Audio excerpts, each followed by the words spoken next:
Більше, ніж Крим. Великі люди маленького народу.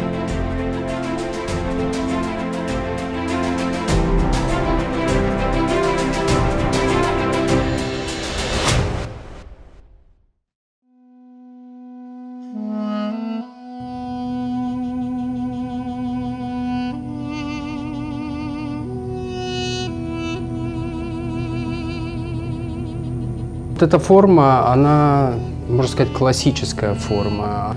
Изготавливая такие сосуды нашими мастерами, нашими предками из поколения в поколение, они пропускали это через себя. И каждый этот предмет, этот сосуд, он практически является нашим лицом.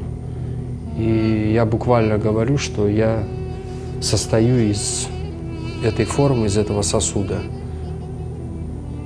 В нем не только образ, но в нем еще и вся история, традиции, культура нашего народу.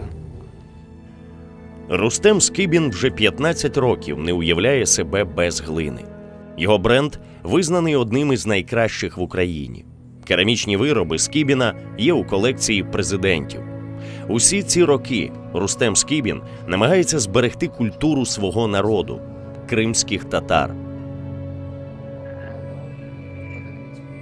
Впервые в Крым я приехал в 1991 году. Это было мое поступление в Самарканде в училище искусств. И после поступления я сразу же приехал в Крым, буквально строить дом. Вот, и это был первый приезд, это удивление, это курортные, конечно же, города. Мы со Средней Азии, и так, этика, культура, правила поведения определенные, которые там характерны для Средней Азии, были очень отличительны от того, что я увидел. Это был такой некий культурный шок. Основную самоидентификацию человек получает по женской линии через мать, и мать является таким носителем культуры. Вот, мама у меня крымская татарка, поэтому я думаю, что вот с этими песнями, там, с этими словами это все и было заложено. То понимание себя как крымского татарина привело меня к тому, что я должен жить в этой среде. Я должен, кроме того, что делаю эти предметы, я должен еще и иметь стены крымско-татарские, иметь траву крымско-татарскую, иметь дерево крымско-татарское. И вот это пространство я начал создавать в своем доме. Со всеми традициями, со всеми атрибутами. И как раз-таки во все это я привносил современность. То есть, чтобы это было удобно, чтобы это было понятно еще и тем гостям, которые приезжают. Но чтобы они видели, что это крымско-татарское, чтобы у них не возникало вопроса, что это там какой-то другой культуры, а сразу было понятно. Мы сейчас сделаем корпус, а ручку и носик будем делать чуть позже.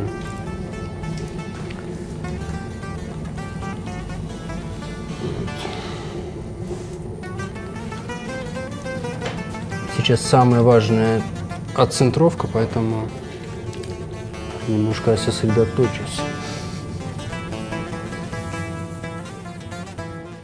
Керамикой я немножко увлекался в Узбекистане, народной игрушкой лепил, вот, и орнамент изучал в Узбекистане, а Крым уже дал как бы базу технологическую и знакомство с учителем, уже с самим носителем культуры, дало возможность заниматься уже профессионально этим.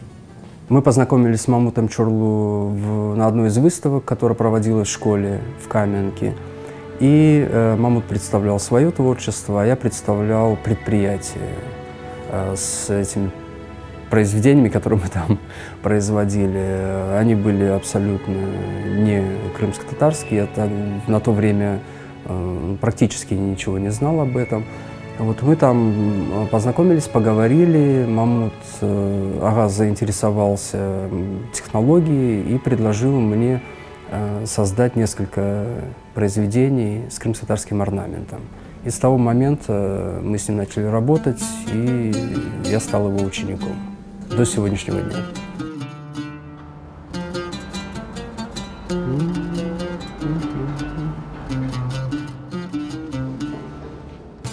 Для многих народов, практически для всех, это средство коммуникации тоже.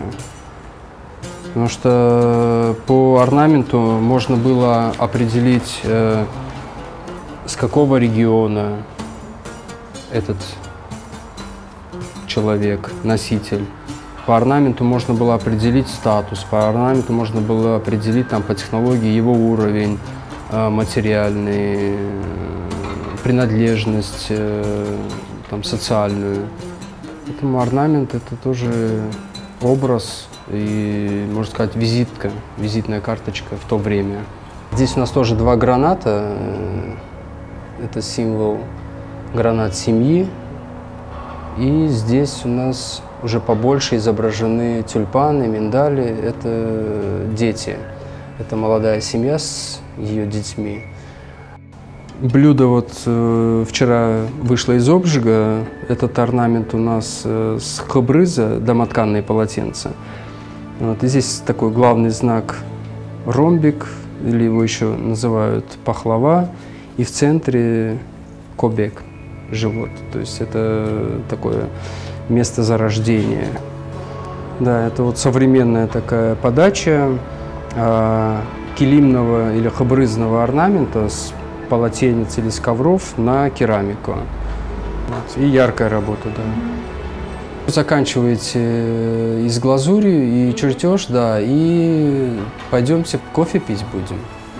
Хорошо. Да, перерывчик небольшой. Мы просто как художники можем говорить с помощью этих узоров и с помощью этой семантики, выражать какие-то новые произведения, то есть говорить новые предложения, там какие-то мысли выражать, которые уместны и понятны современному зрителю и нашему времени. Не говорить на языке древнем, ну, то, как было там, 300-500 лет назад. Вот. То есть это музейные уже артефакты, которые являются нашим словарем, нашим букварем. А вот сами произведения, конечно же, мы должны делать новые. Мои предметы дарились, приобретались, покупались и коллекционерами, разными известными людьми. Вот, насколько я так знаю, и получал письмо благодарности от семьи Бушей, Штефан Фюль, еврокомиссар, Джордж Сорос, президент Виктор Андреевич Ющенко. Он приезжал в Крым, учился, знакомился с нашей орнаментикой и керамикой.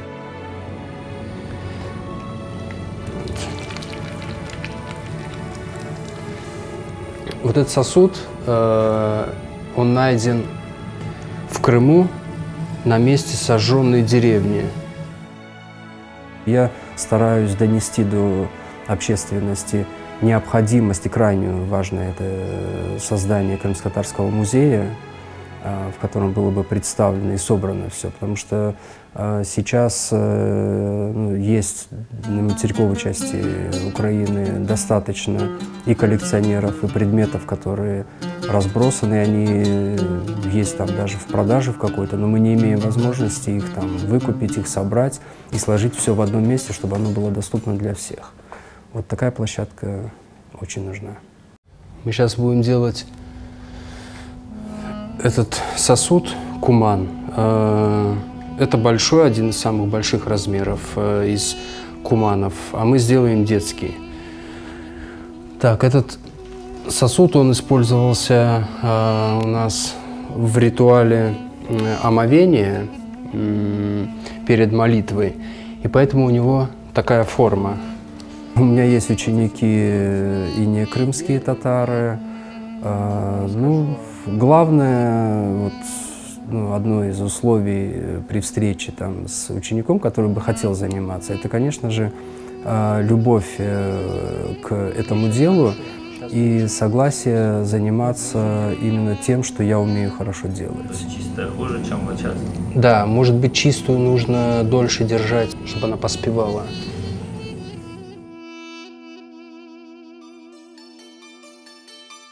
Мы еще для крымских татар делаем такие маркеры, которые бы им напоминали о Крыме. То есть, чтобы они чувствовали себя не за пределами, а внутри. То есть свои какие-то вещи, которые тебя относят и понятными делают. Нас все загоняют в Крым, вот ваш Крым, вот здесь сидите. Крымское ханство, оно намного больше. Наш вклад огромный в становление самой Украины как государства. Вот, поэтому мы хотим быть такими. И концепция делать это все только в Крыму, она не совсем работает. Многие вещи мы в Крыму не сможем уже делать, а их делать нужно. И в то же самое время ты остаешься вот на таком выборе. Либо ты должен делать так, либо возвращаться, ну и быть в такой условно внутренней эмиграции.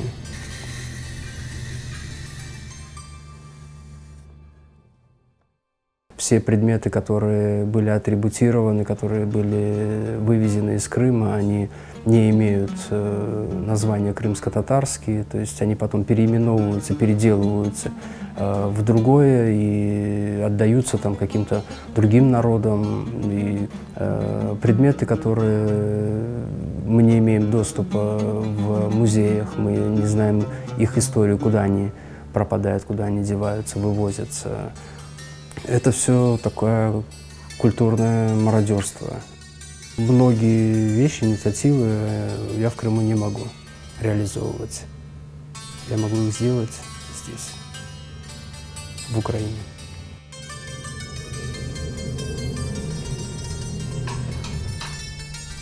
Все.